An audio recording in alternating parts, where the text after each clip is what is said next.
Hi, I'm David Naiman, the host of the radio show and podcast Between the Covers. People are often surprised to learn that this is not my day job, that I don't get paid. But that's not why I'm here today. I'm not here to ask you for an income. Up until now, hosting the podcast has involved only nominal fees, but the podcast has seen explosive growth this year. Listenership has quadrupled in less than 10 months, and these once nominal fees have grown to many hundreds of dollars, which could easily become thousands next year and which I'm paying myself. So I'm here today talking to you in the hope of creating a sustainable model for me to nurture the podcast success. If you value these interviews, whether with great fiction writers such as George Saunders, Lori Moore, or Juno Diaz, science fiction icons Ursula K. Le Guin, William Gibson, and Neil Stephenson, or genre-bending essayists and poets such as Claudia Rankine, Maggie Nelson, and Mary Ruefle, I hope you'll become a patron of Between the Covers. Your per-episode contribution would be your way to participate in the show's long-term health. Please take a moment and either go to Patreon, patreon.com/betweenthecovers, or to davidnaiman.com/support, and give your support. And enjoy today's program. Between the Covers is brought to you in part through the support of Propeller, a magazine of books, music, art, film, and life, and its publishing imprint, Propeller Books. Visit them on the web at propellermag.com and propellerbooks.com, or on Twitter at propellermag.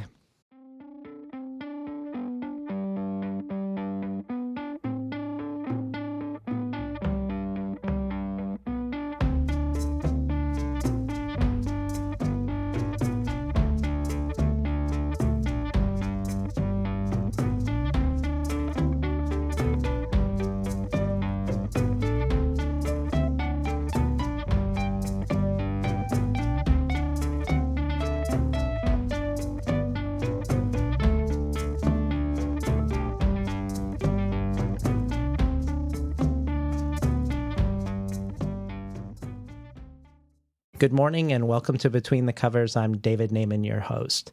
Today's guest, Laila Lalami, is an acclaimed writer whose work is noteworthy for how it engages history and yet also remains timely, resonating against the pressing issues of the day. Her first novel, Hope and Other Dangerous Pursuits, was a finalist for the Oregon Book Award and portrays the story of Moroccan immigrants on an inflatable boat in the Straits of Gibraltar trying to make it to Spain. Her second novel, Secret Son, a book that was on the Orange Prize's long list, explores issues of class, identity, and religious fundamentalism on the streets of Casablanca, Morocco. Not surprisingly, Laila Lalami is sought after for her thoughts and insights about current political events. She writes regularly for The Nation and The New York Times, where she comments upon and analyzes everything from the war on terror, Islamophobia, immigration, and the ethics of torture, to Black Lives Matter, Ferguson, and Charlie Hebdo. Laila Lalami is here today to discuss her third and latest book, The Moor's Account. The Moor's Account was a finalist for the Pulitzer Prize, a New York Times Editor's Choice, a Best Book of the Year for the Wall Street Journal, NPR, and Kirkus. It was on the Man Booker Prize long list and was both an American Book Award and Arab American Book Award winner. The Moor's Account tells the tale of the first Black explorer of America, a Moroccan slave whose testimony was left out of the official record. Salman Rushdie says the encounters between the Spanish conquistadors and Native Americans is a frightening, brutal, and much falsified history that here in Laila Lalami's hands is rewritten to give us something that is very like the truth. The Los Angeles Times adds that the Moor's Account offers a pungent alternative history that muses on the ambiguous power of words to either tell the truth or reshape it according to our desires. And the New York Times Book Review says, the Moor's Account feels at once historical and contemporary, and that for Lalami, storytelling is a primal struggle over power between the strong and the weak, between good and evil, and against forgetting. Welcome to Between the Covers, Laila Lalami. Thank you very much for having me. So why don't we start with the origins of how this became a project for you? What sparked an interest in writing this unspoken tale from a real historical account?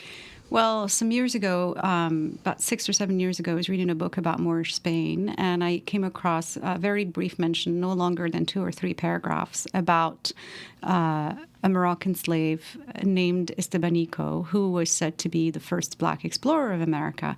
And that description stopped me in my tracks. I thought, well, how come I haven't heard about him in any of our history books, or in Morocco or in America?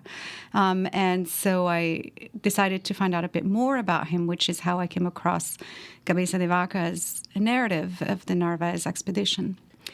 And in that narrative, he basically describes what happened to the Narváez expedition, which left Spain in 1527 and landed on the coast of Florida near what is now Tampa Bay in April 1528. And the goal was to claim the Gulf Coast for the Spanish crown. But within a year, there were only 4 survivors. Cabeza de Vaca, of course, a gentleman named Alonso del Castillo Maldonado, another gentleman named Andres Dorantes, and the Moroccan slave, a man whose name is not known, but whom the other 3 Spaniards called Estebanico. Together, these men journeyed through North America and lived among indigenous people, sometimes as guests and sometimes as servants or slaves. And they reinvented themselves as faith healers in order and actually constructed a pretty elaborate act in order to survive.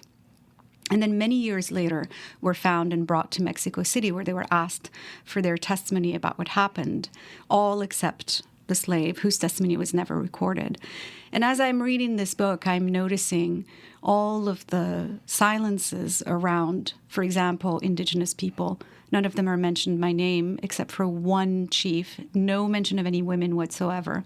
Estebanico is sometimes referred to by his name about a handful of times. The rest of the time he's referred to as the slave or the Negro. And so these silences intrigued me, and I thought, and on top of that, the fact that Estebanico's testimony was erased from the historical record, like it was never recorded, and there was something about that felt very modern to me. Erasure is something that is ongoing. It isn't something that is restricted to the 16th century. And so I thought, wouldn't it be interesting to tell this story from the point of view of the one member of the expedition, or from the point of view of the one survivor whose testimony was never recorded, and that's how the idea for the book was born.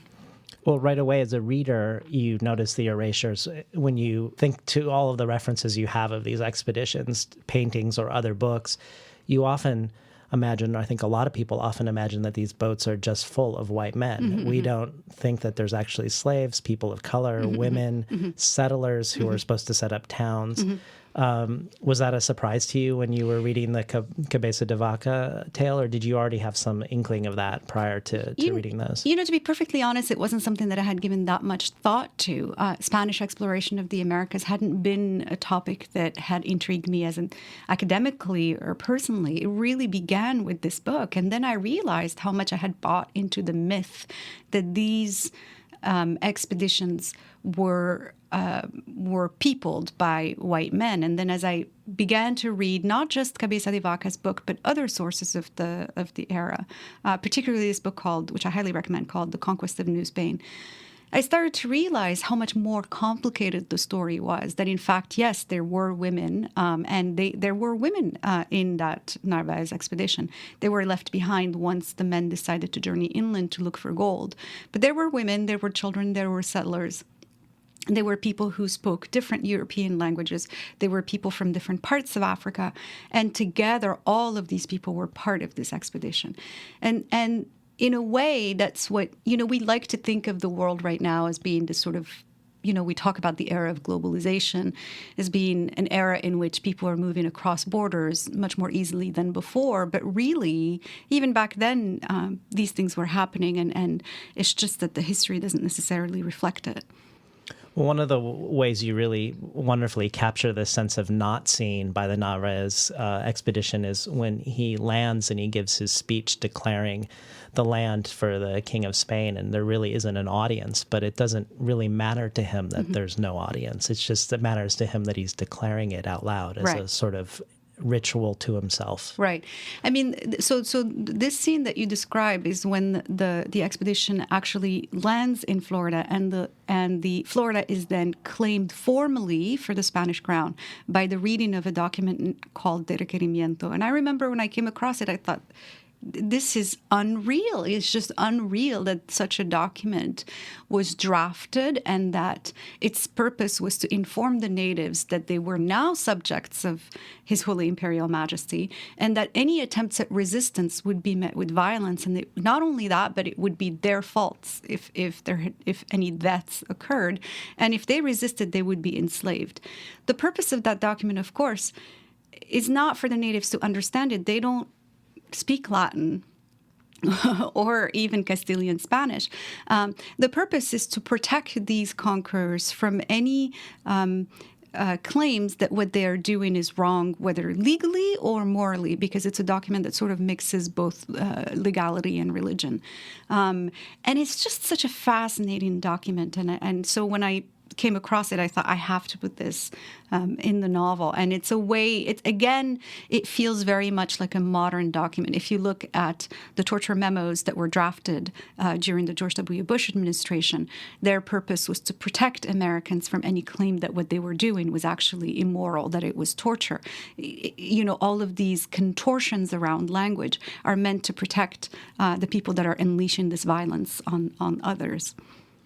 So tell us, Laila, how, when you decide to start retelling this tale from a different perspective, what is your process? How do you go about finding sources, or where did you feel like you found particularly useful information to flesh out the character and make him dimensional and have him come alive on the page, both his voice, but also trying to get the period correct, both in Morocco and in the United States? Yeah, I mean, it really was such a challenge when I decided to write this book, because I thought, I don't know that much about Spanish exploration and even about the history of 16th century Americas, and very little indeed even about 16th century Morocco. So it was a huge challenge. One of the interesting aspects about writing fiction out of history is that it comes with a set of constraints, and the constraints are the following. I knew that the expedition had to leave Spain on a particular date, that it had to include these main characters, or these main, people, this many horses, this many women and children, that it landed in Florida at a specific date, and so on and so forth. So in a way, you have a plot, and that plot is the looking for gold, is the journey of exploration. On the other hand, we know so little about who these people were as human beings. We know that they were driven by greed, obviously, because they came to Florida to look for gold. But everything else can be invented. So, for example, with my main character, I knew that he was an Arabic-speaking black man and a native of Moor, which is a small town 60 miles south of Casablanca on the Atlantic coast in Morocco. And those facts come to us from Cabeza de Vaca, but nothing else. But then working back, I thought, okay, well, he can't very well be a very old man, because conquest is a young person's game, and the value of bringing, further antes, the value of bringing a slave was that he would be able to help. So it had to be a fairly young, man. I knew that he must have spoken a number of languages, Spanish, obviously, to his master, but since he is from Moor, which is a Portuguese town, he had to have spoken, not a Portuguese town, but Moor was under Portuguese vassalage, so Portuguese was the language of trade. So he had to speak Portuguese. And it's also a Berber town. He had to be a native speaker of Tamazight, and if he had any kind of education at all, then he would have gone to school and learned Arabic. So all of these things started kind of coming out just sort of by deduction. And then everything else was the work of the imagination, was creating him the way that I would create any other character. I knew he had to also have an impulse in him that worked with this expedition to make the narrative interesting. I wanted him to be complicated. I didn't want him to be a victim all the time, which is why, as part of his background, you find out that he once traded in slaves, even though he himself eventually becomes a slave. So all of these things that was all invention. But I stayed true to all of the known facts about the expedition. And where I diverged from it was where I was given an opportunity to fill silences. So, for example, when Cabeza de Vaca tells us that he went from village to village and had been led there by Indians he had captured, obviously there had been coercion. He didn't ask nicely, and they said, yes, thank you, we will take you to the next village. That's not how it worked out. Obviously, they had used coercion. So it's an opportunity to sort of talk about, to say the unsayable, to talk about this torture in very plain terms, and by using this character who is neither a conqueror nor a conquered, but he's sort of the slave who's standing behind that conqueror and kind of observing the scene from a distance. And so it's a very privileged perspective, really, because he's not in a position where he can take sides with either one of the Spaniards or indigenous people. I really like how the LA Times described the book as an exploration of the ambiguous power of words to either tell the truth or reshape it according to our own desires. I don't think that the Moor's account is a postmodern metafictional book, but it does share the concern or the skepticism around narration, I think, with some postmodern novels. And I really love how the book opens in that regard, because we have the three historical accounts of this event, and then we have your imagined account by the Black Moroccan slave. And he insists at the very beginning that what he's telling us is the true account. It's a corrective. He may get some minor details wrong because of memory, but in all of the real ways, this is what happened. And yet we as a reader know that all narratives are limited. And so we enter the book in this really, I think, productive and rich place of hearing a passionate tale that hasn't been told, and yet the reader might pause that this is, of course, even if it is a crucially omitted narrative, it's still only one narrative. Yeah. And any time that you have a narrative that is presented as a confessional narrative, like this is a voice that sounds confessional at times, but insists so frequently on telling the truth, or on saying that what this story is the truth. It is a way of calling the reader to pay attention to what is being told. It is, of course, not the truth. It is Estebanico's version of these events. And what you may think of as the truth is really Cabeza de Vaca's version of these events. So you're right that it is a book that is about narrative and the power of narrative, whether to control sort of events or to just describe them. So, would you be willing to read that opening section for us? Sure. Because I have written this narrative long after the events I recount took place, I have had to rely entirely on my memory. It is possible, therefore, that the distances I cite might be confused, or that the dates I give might be inexact, but these are minor errors that are to be expected from such a relation. In all other ways, I testify here that I have described these events as I have witnessed them, including those that, by virtue of their rarity, may seem to the reader to be untrue. I intend to correct details of the history that was compiled by my companions, the three Castilian gentlemen known by the names of Andrés Dorantes de Carranza, Alonso del Castillo Maldonado, and especially Alva Núñez Cabeza de Vaca, who delivered their testimony, what they called the joint report, to the Audiencia of Santo Domingo. The first was my legal master, the second my fellow captive, and the third my rival storyteller. But unlike them, I was never called upon to testify to the Spanish viceroy about our journey among the Indians. I consider the three Castilian gentlemen I have mentioned to be men of good character, but it is my belief that under the pressure of the bishop, the viceroy, and the Marquis of the Valley, and in accordance with the standards set by their positions, they were led to omit certain events while exaggerating others, and to suppress some details while inventing others, whereas I, who am neither beholden to Castilian men of power, nor bound by the rules of a society to which I do not belong, feel free to recount the true story of what happened to my companions and me. What each of us wants in the end, whether he is black or white, master or slave, rich or poor, man or woman, is to be remembered after his death. I am no different.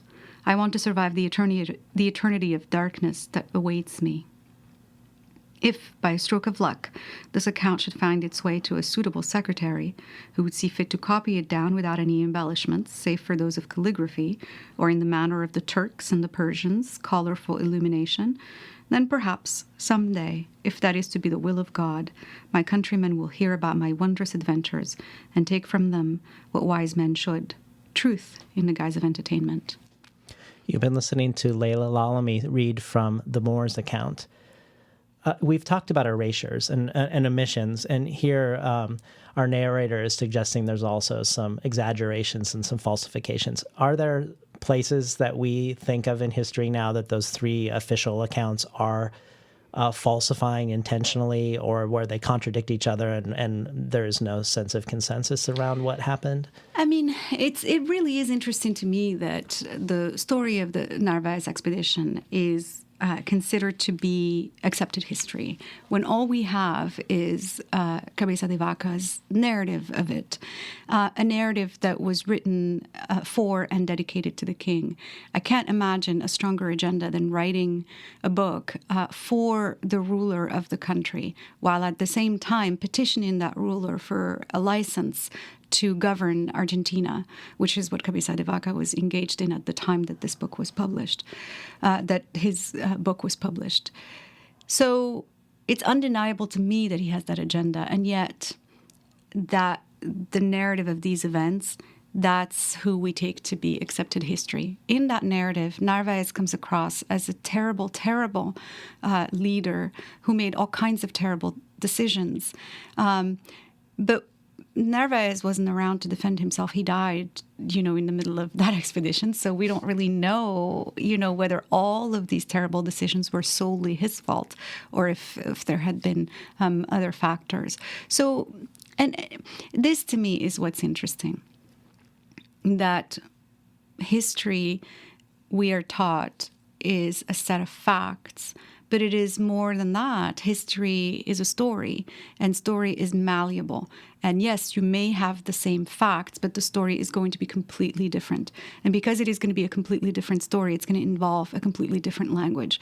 When the story of the Iraq War is written some years from now, will we see words like insurgents, or will we see words like freedom fighters? Well, it depends. Is the story being written by the Iraqis, or is it being written by the Americans? So this argument about history is always an argument between counterclaimants, people who have vastly different views about what happened, even though they shared in the exact same facts. And that argument is fought over in language, what words we use to describe the events, what words we use to describe the people who were involved in these events.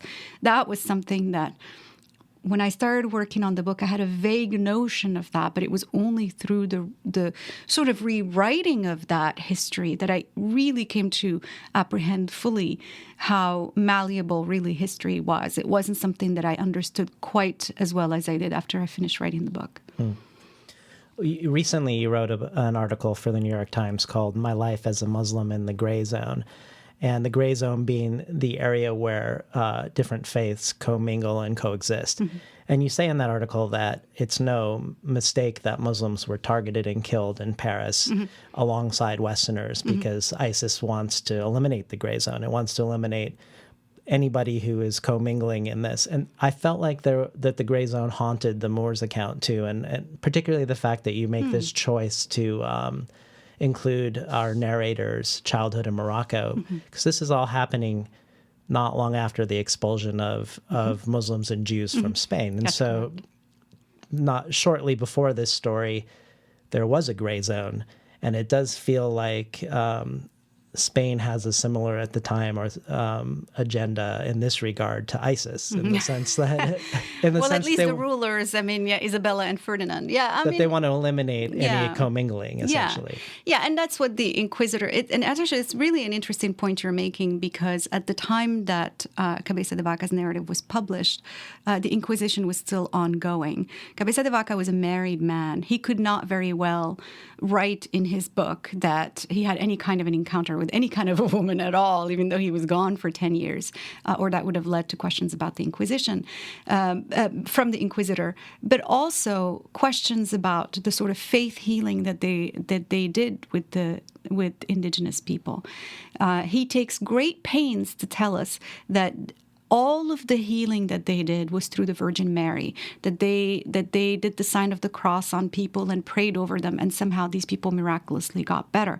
He's at great pains to show that he is a Christian and a good Christian. Did he actually do the sign of the cross? We don't know, but he had to say that. Otherwise, the Inquisitor would be asking whether what they were doing was close to magic. So yes, there was that gray zone, and at the time in which the book was published, that gray zone did not exist, and so he had to write in the context of that, in the context of an absence of gray zone. We're talking today to Laila Lalami, the author of the Moor's account, and you're listening to Between the Covers. Well, you mentioned how in the official accounts, natives are never mentioned by name with a few rare exceptions. Mm-hmm. And you also, in the introduction that you read to us from our narrator, he says that some of the things that happened are going to seem so improbable, but they are true. And because as a reader, I haven't read the real accounts, there were so many amazing things that happened in the Moor's account. And I was like, is this something that she made up or is this really true? So I just wanted to, yes. I think you've already answered some of it, but just to be sure, out of just this deep curiosity on my part. I mean, one of the ways in which you combat erasure around natives is that we spend a lot of time in these different with these different tribes and their tribal communities and the distinctive ways in which they're different as they travel Florida, Texas, New Mexico, Mexico. And at the same time, when we're with all of these natives, we find out as the numbers are dwindling that the conquistadors and their slaves are sort of helpless. They don't have skills. They are living off of the benevolent charity of these tribes. And then ultimately, a lot of them get frustrated and say, you need to do some work. Mm-hmm. And sometimes they're actually servants mm-hmm. in these native communities. Mm-hmm. Is that something that really happened? Yes, it did. I mean, in Cabeza de Vaca's narrative, by the way, even though he was working under all of these constraints, he deserves great credit because this book is the first narrative we have, first published narrative we have of Spanish exploration in North America. And so it's a very, very, very valuable resource. And he gives us a lot of ethnological detail about indigenous tribes that have now become extinct. And so it's really... It's interesting, but we can never forget that it is colored by the attitude of a man who, of course, is writing for the king, and a man who is writing from the perspective of a conqueror. So that's something to always bear in mind. But he absolutely says that they were very helpless and constantly lived on the generosity of indigenous people. And there came a point when indigenous people said, you need to work for the food that you're doing. Perhaps the emphasis was not as strong in his book as it is in mine on that particular dynamic between them. It was a dynamic that interested me, so it takes maybe a bit more space in my book than it does in his. But there's a number of other things, too, that line in the introduction that talks about rarity of events. For example, cannibalism is something that Cabeza de Vaca does mention. It wouldn't have occurred to me to put cannibalism in that book, but I thought, wow, it's so interesting that they come to this new land with these notions about the other, and the other is a savage and is a cannibal and is all, and then they themselves become cannibals. You couldn't invent that. If I had invented if this was fiction and I had invented it, people were like, well, that's a little too symmetrical there. But that's exactly how it turned out. And I just thought that was really fascinating. So of course I had to include the cannibalism. Other things I took some small liberties with. So, for example, Dorantes in my book, has a brother named Diego. We do know that he had a relative among members of the expedition. It's not clear whether he was a cousin or a distant relative, but I chose to make him a brother just because it was much more dramatically interesting if he was close to him. Well, I'll just say that I thought the parts where the natives are thinking of the white people as cannibals and yes. all the scenes when they're trying to earnestly potentially help out in the community and just don't have the skills to live up to their parts were wonderful. Oh, thank you so much. They were really some of the highlights of the book. Thank you so much. Well, another thing that feels timely about the Moor's account to me is the issue of torture and intelligence gathering. So that's something you write about contemporary America. Yes. But it's also something that takes place, I'm assuming, in Cabeza de Vaca's account, and certainly in the Moor's account.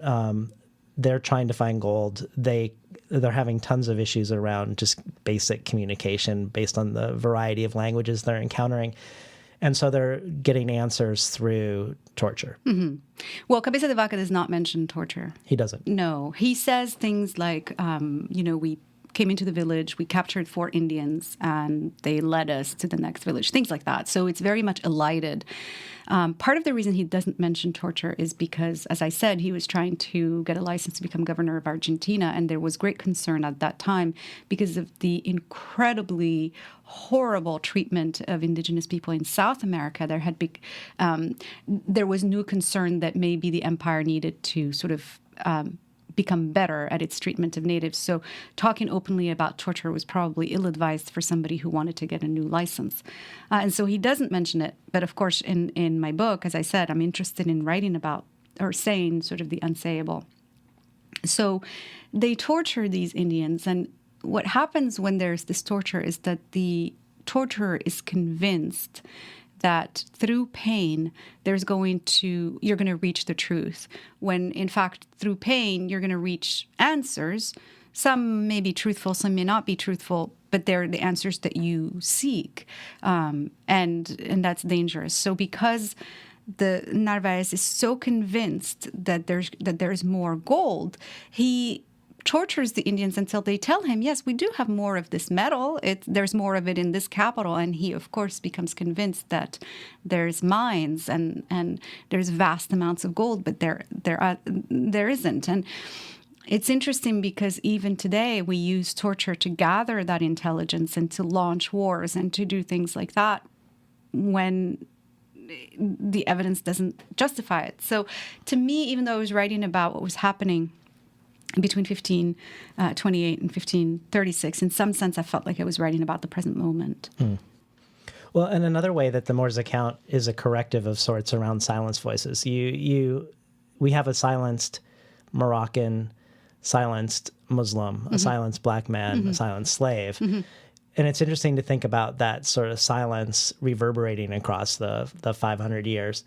Many people think of Muslims, for instance, as immigrants that have recently come to the United States or to North America, and that's actually a silence narrative in and of itself. Can you speak to that a little bit? Yes, of course. I mean, that's a very common misconception, and it comes, and you see it actually quite often if you turn on the television. Anytime that you see a Muslim character, you either see a terrorist in a foreign land or sort of a sleeper cell here, and then for balance, sometimes you might have an FBI agent who's Muslim, but of course is either an immigrant or the child of immigrants.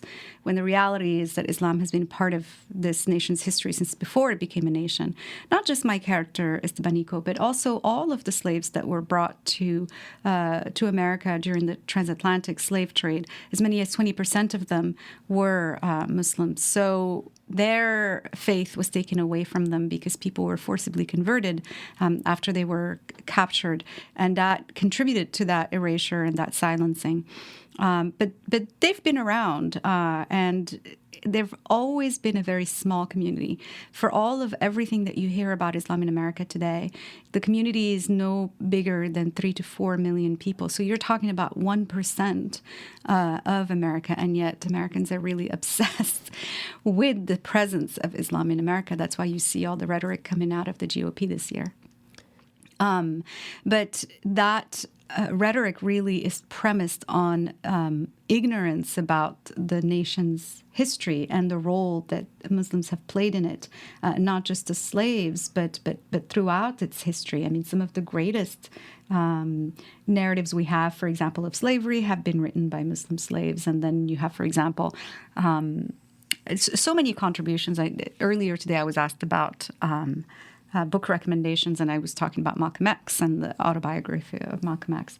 So today, it's actually interesting because the Muslim community in the United States is the most racially diverse faith community of all faith communities. So there's African American Muslims, Asian, South Asian, white. I mean, so it's all across the board, and that diversity, of course, is erased because the only Muslims that you actually do see are Middle Eastern Muslims. That's because of America's engagement with the Middle East. So people, don't think, this African American dude sitting next to me might be a Muslim. People don't think that. Right. They're so focused on thinking about Middle Easterners.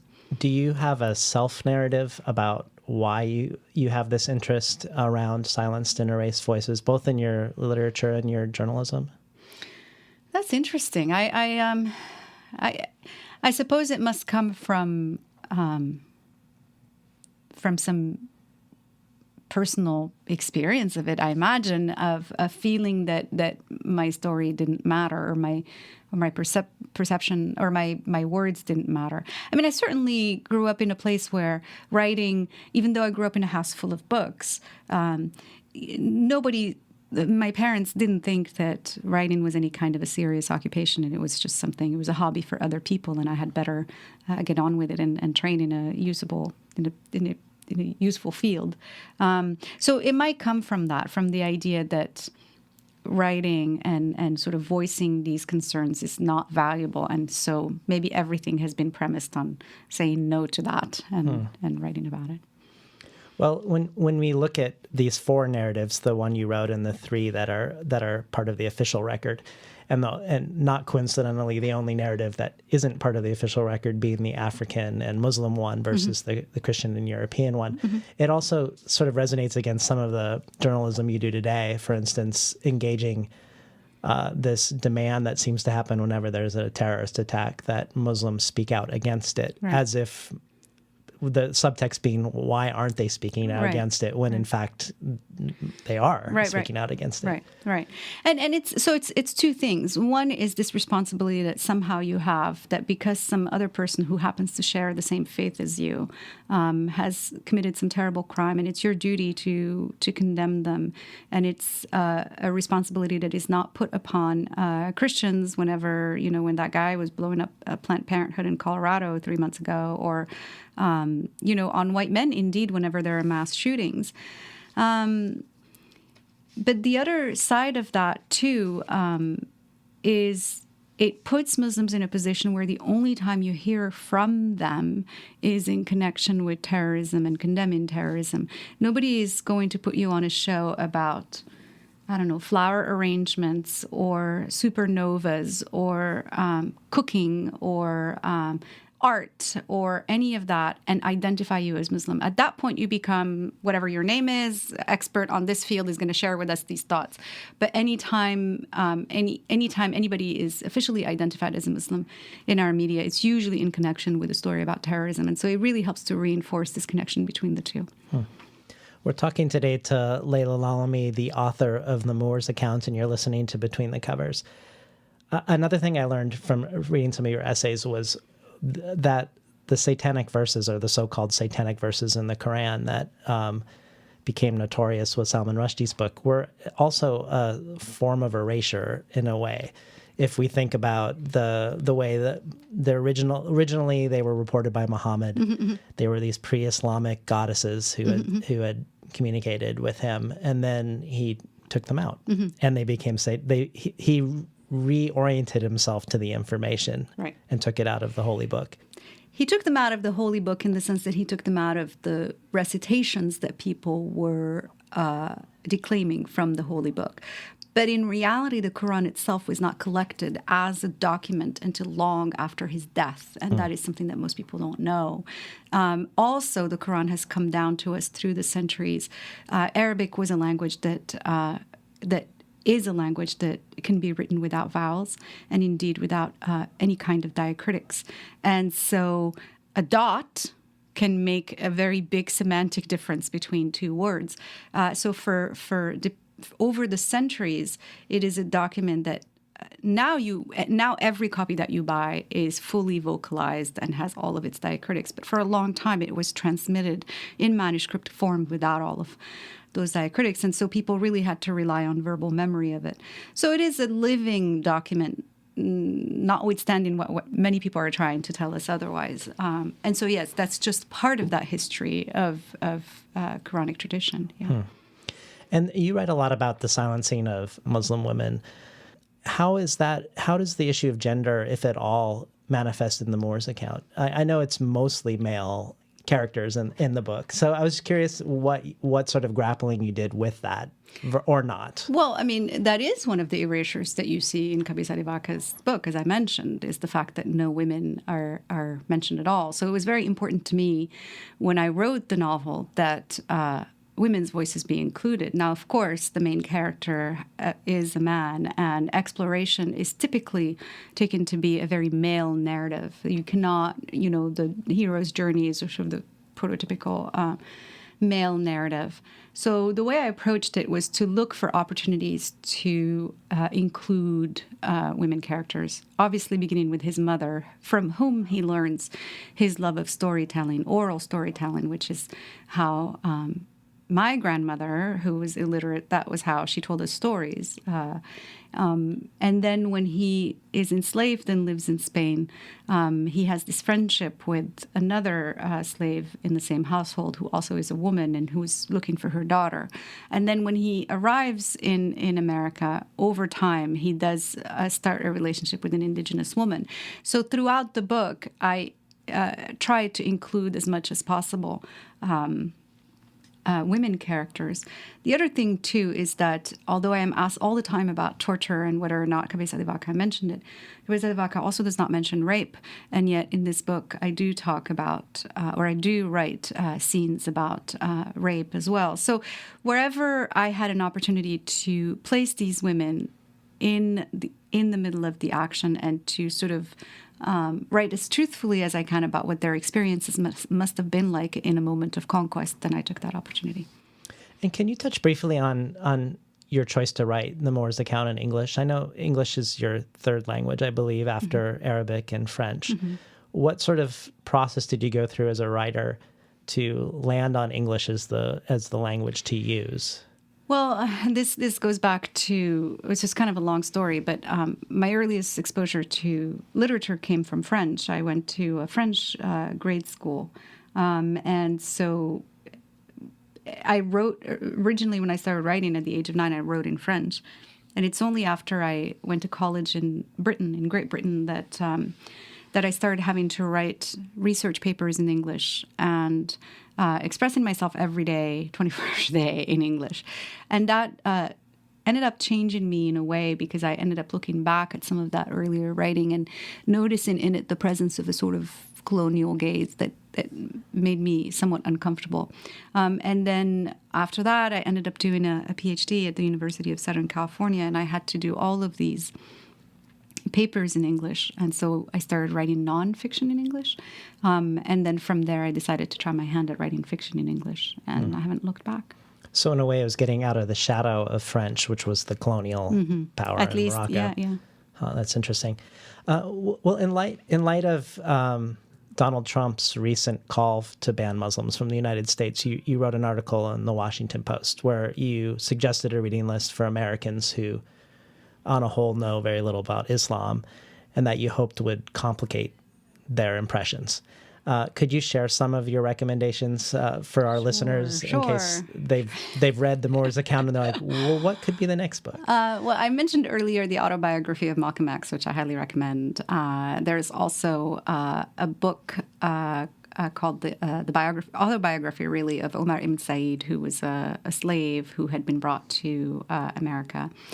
Then there's the Hakawati by Rabi Halamuddin, I believe, and then Born Palestinian, Born Black, which is a book of poetry by Suhair Hamad, A Map of Home by Randa Jarrar, the coming-of-age story set in Texas and the Gulf. And you also included a Philip Roth book. I did. Which I would love to hear. Tell us why reading Plot Against America might help with our view of Muslims. Yes, so Philip Roth, it is my contention, even though he's Jewish, has written about the Muslim experience already in the Plot Against America, which is a book of alternate history. In it, it begins in the 1930s, and it basically posits... It basically asks you to imagine what America would have been like if Lindbergh, who was a Nazi sympathizer, had run and won the presidential elections. So in this book, America does not go to war with the Nazis, but in fact becomes its own sort of totalitarian state. And the story is told from the point of view focuses on a Jewish family, and is extremely chilling in the way that when you begin the book, what you see the country a certain way, and then when you get to the end of the book, it's a completely different country, and it's all through the experiences of this one family. It is extremely well rendered, and just so incredibly alarming and chilling. And to me, when I see somebody like Donald Trump, who, like Lindbergh, did not have had never held political office, and who, like Lindbergh, has these very sort of fascist tendencies, it's impossible to look at that and not wonder, well, what if? It's easy to say, well, that's not going to happen. But we keep saying it's not going to happen. Meanwhile, Trump keeps rising in the polls. And so It really is a time to ask ourselves what is going on in the country that kind of rhetoric is gaining ground.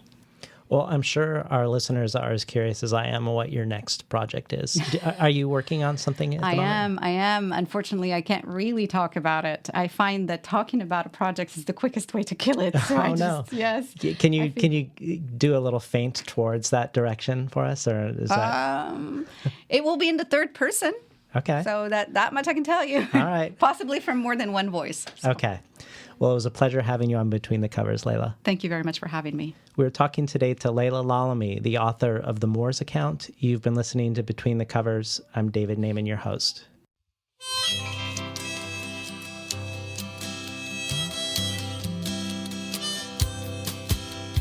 Today's program was recorded at the studios of KBOO, volunteer-powered, non-commercial, listener-sponsored, full-strength community radio from Portland, Oregon, found at kboo.fm.